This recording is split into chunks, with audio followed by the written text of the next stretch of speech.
Hello YouTube, it is Atticus and welcome to my channel for another game. As promised, this is game 2 between me and MGL Mistress Amber. And yeah, so if you guys saw the first one that I put on my channel, maybe 3 videos ago, you saw that I was able to pull off a win. I was actually playing the High Elves, because MGL is a Dark Elf main as well. Yeah, this was our second game, and this one's really close and a little bit different from that first one. So I'm really excited to bring it to you guys, and yeah, I'll just go ahead and get into the army selection here and kind of the strategy and thoughts behind my build here. So once again, I brought the princess on a horse for the to be a lot cheaper, so I could go wider on my army since high elves are really expensive. For 2, she has very good range. If you look at her damage, 375. And she has a magic missile, so she's able to do a little damage towards like a lord or things like that if you're able to hit with it. For the real center pin for my army, I went with 2 bolt throwers this time. And yeah, being that I'm really heavily outnumbered, these bolt throwers, I'm really going to need to protect them and keep them alive, and I need them focused on her lord and the cavalry. Also, for protection of those bolt throwers, I have 1 spear, and I have a Lothran Sea Guard. And if you're wondering why I put the Lothran Sea Guard on this right side, what I usually do when I look at the beginning of a map is I'll try to guess which way my opponent will come with her backline pressure or his backline pressure. Seeing that there was 2 natural obstacle barriers on this side, and that it was a little bit closer to the map, I assumed that she would come around this side since it's a lot more open and there's a lot more room for maneuverability. So I put these Lothran Sea Guard right here to try to screen out any Dark Riders and Doomfire Warlocks and things like that. And you can see that I did guess right. For my Cav contingent, I brought a unit of Dragon Princes, and once again, I'm going to be hoping to try to cycle charge and keep the Dark Elves cavalry at bay. But yeah, the thing I went different though is I brought a Frost Heart Phoenix, and the reason you do that is Frost Heart Phoenix has a chilling aura which will lower melee attack and armor piercing, as you can see right here. So if I put the Phoenix in with my Dragon Princes, it should help them win or minimize some of the damage they would take in the Cav engagement.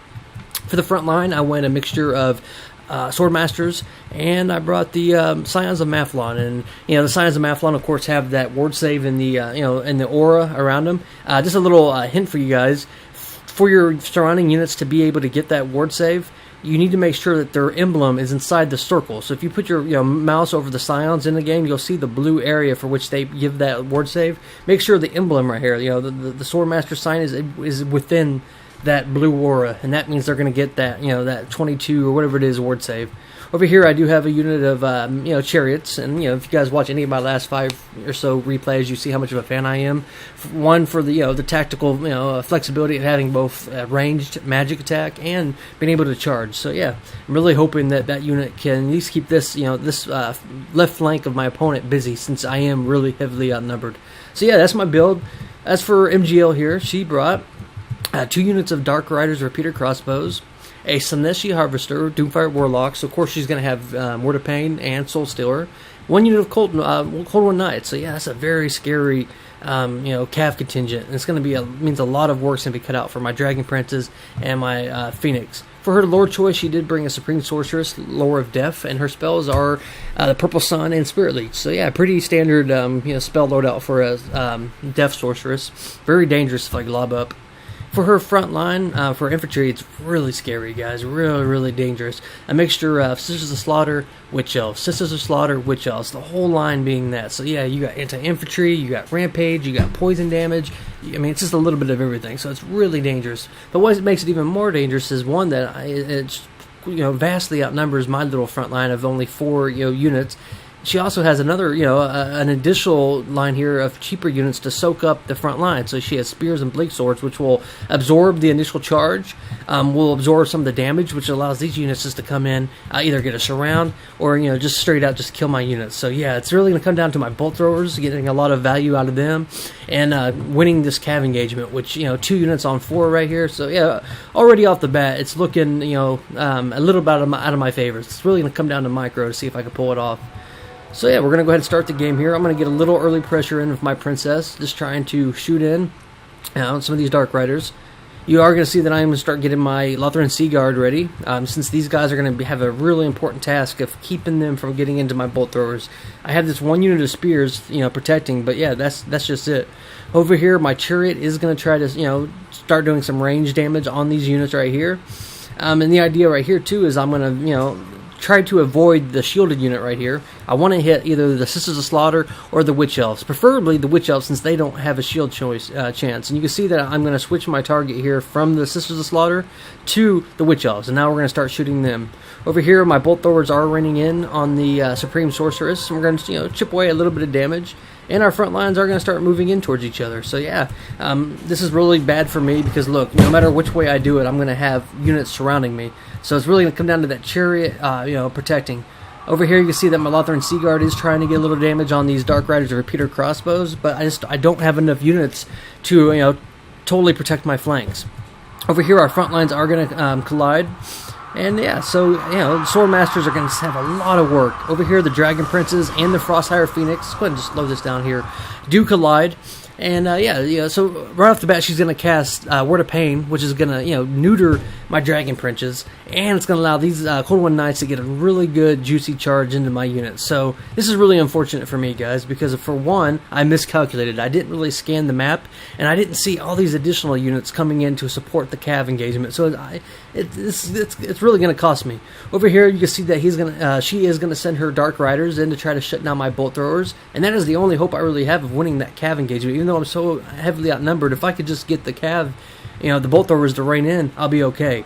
I am going to try to get the Spearman here in time to try to shut them down, but she is going to get a nice charge in there. Fortunately, I'm going to at least be able to return some of the damage with my my Spearman.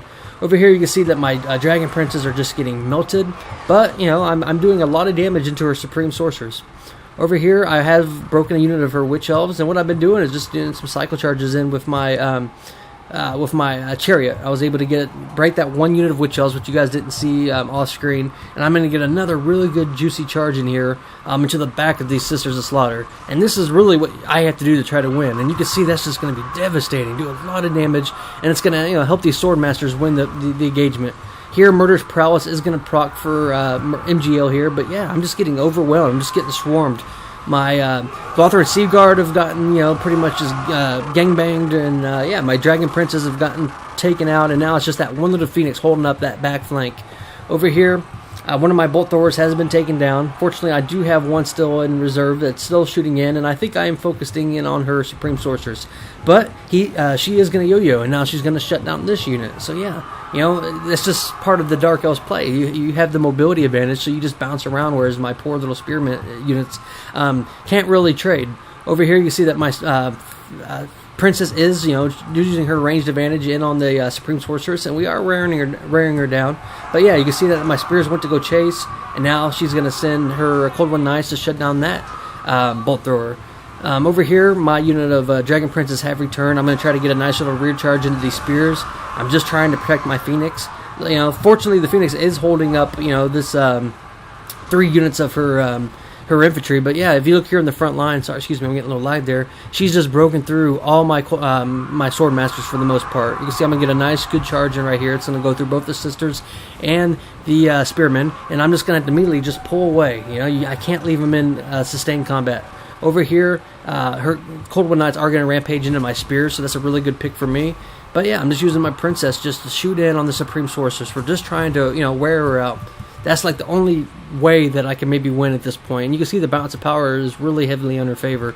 I am going to send my Princess in the melee to try to avoid some of the damage right here and to try to get into the Supreme Sorceress, but I am going to get caught up with some of my own units. Over here, my Frostheart Phoenix is taking a lot of damage. It's getting ready to break. I am going to send a unit of my Dragon Princes in here to try to get these Bleak Swords to maybe free up these Sword Masters. And yeah, the whole infantry fight is pretty much just went south in my favor. We have this nice juicy glob here, so I'm going to try to get a really good charge in with my Chariot. And I have this one little remaining unit of Sword Masters, and we're going to get a decent charge. It's going to do a lot of damage, and I'm going to immediately try to pull them away. Over here, you can see that one of my Bolt Throwers is starting to come back. I have 2 different units right here. And over here, yeah, we've caught up with the Supreme Sorceress, and the balance of power is like creeping back into my favor. I'm going to get a missile, and I'm just going to rout her and escort her off the map.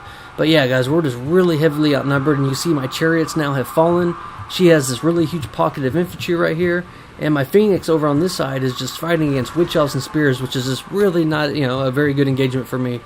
Over here, these repeater crossbows are going to try to get in combat with my Princess, who I'm going to send in the melee. I was trying to get those bolt throwers back into combat. But yeah, at this point, the balance power is rapidly falling out of my favor. The Phoenix here is going to get another surrounded by all these different globs of units. I've lost pretty much all my Dragon Princes. I have a couple of Sword Masters coming back.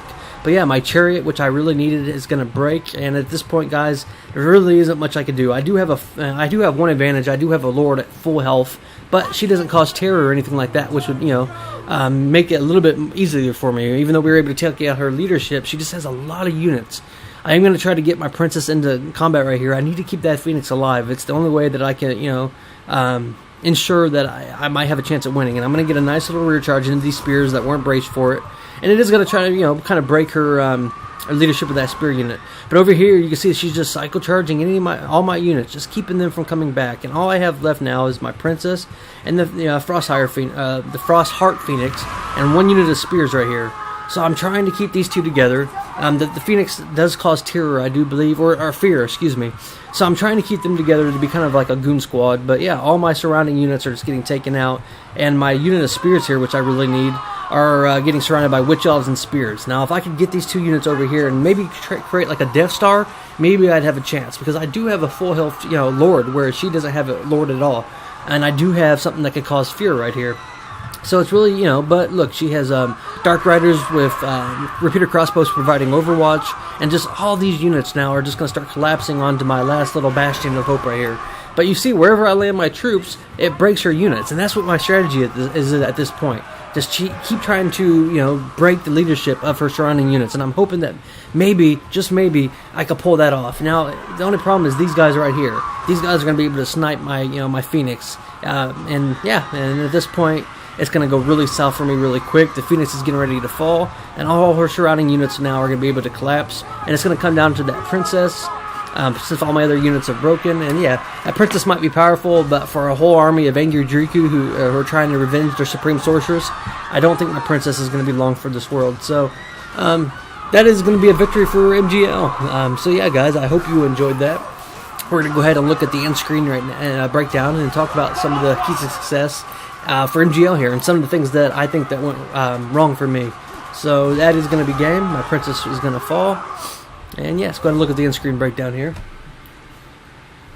Looking at the map right here, the immediate thing that sticks out to me is the number advantage. She just had far superior, maybe not, I had strong infantry, but she had strong infantry and numbers, which is a very dangerous combination.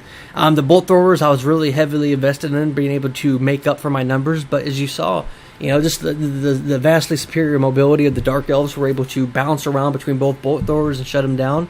Princess was able to snipe out the Sorceress, which kind of did give me a little glimpse of hope. But yeah, I think what the really thing that cost me the game was sending the Dragon Prince and the Phoenix into that initial engagement with the Cold Ones and the Celestial Harvesters, but not paying attention to the unit of Spears and Witch Elves that were able to just bypass my front line to support that Cav engagement. And once that happened, I had no way to keep her units from just getting into the back and taking out my guys.